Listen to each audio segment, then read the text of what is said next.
Okay, so anyone who knows me knows that I listen to far more Aphex Twin than is actually healthy. And lately I've been listening to the Analog series quite a lot, and Rush Up Edge as well. And in particular there's this track, Batty Acid from Analog 6, and it's just got this really nice pad sound. It sounds so sad and melancholy and really quite pretty in my opinion. So I was trying to make a pad that sounded as nice as that, so I came up with something a bit like this.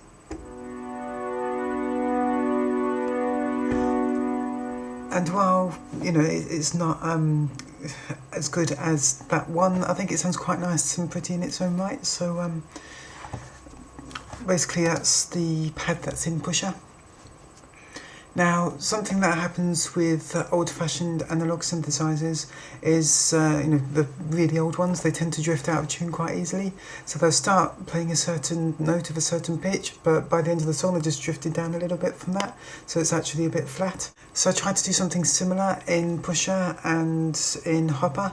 Although I'm making everything in a completely digital environment and it can technically literally be perfect, I wanted to kind of dirty it up a little bit just to make it so that it sounded a bit more organic and natural and, not quite perfect. It's little imperfections that add up and add interest to something. You get listening fatigue, listening to chiptune music, which is very simple and, very geometrically perfect and precise. But what sounds a lot better to most ears is, say, adding a bit of pulse width modulation, adding a bit of detuning, a bit of vibrato or oscillator drift, and it just makes it sound a little bit more realistic and, it makes it sound more natural. So as an example of that, here's the pad sound. I'm just going to play a clip from here at the beginning and then here kind of just after the middle, near the end. Okay, so here's the pad. You've got oscillator 1 and I'm just detuning it slightly. I'm doing the same thing to oscillator 2, but I'm doing it independently. Because if you detune them at the exact same rate, then it's not going to make much difference. They're still going to be in tune relative to each other. So I'm drifting them slightly independently of each other. They start out perfectly in tune and then end up a little bit out of tune. So yeah, here's what that sounds like.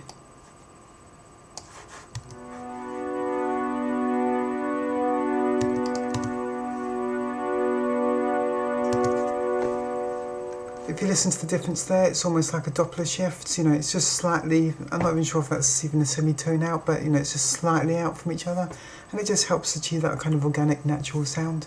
So Trent Reznor is another kind of big inspiration for me, along with Richard D. James and a few other people. Even with tracks that I suspect he had quite a bit of input in as he produced them, even though he didn't write the music. For example, there's the Marilyn Manson song Kinderfeld, and there's the train track noise in that where it goes wee, wee, where it kind of stops and starts.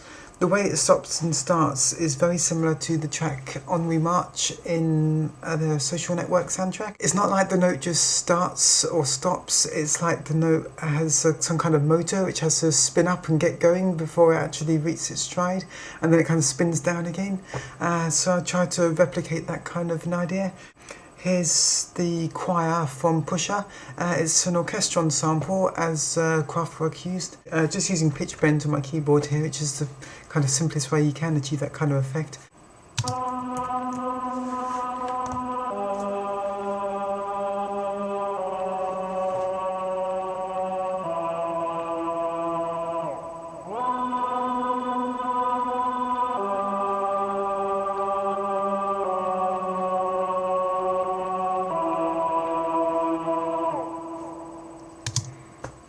And that's that. It's very simple. I had to work quite hard to make sure I didn't overdo it. Originally I tried having the pitch kind of, rises to its normal pitch right at the very beginning, but it was just overdoing it. It just sounded a bit weird. So I tried to make it fairly subtle and not overstate it, and I think it worked really well in the end. The original inspiration for this song is not something I had when I was sitting down at my computer with a screen with an empty sequencer in front of me. I was just going about my business, walking around the house, and it occurred to me it'd be really cool if there was a track which was kind of like Assault on Precinct 13 meets backdoor.spyboto.a, and in the end I came up with this kind of sound.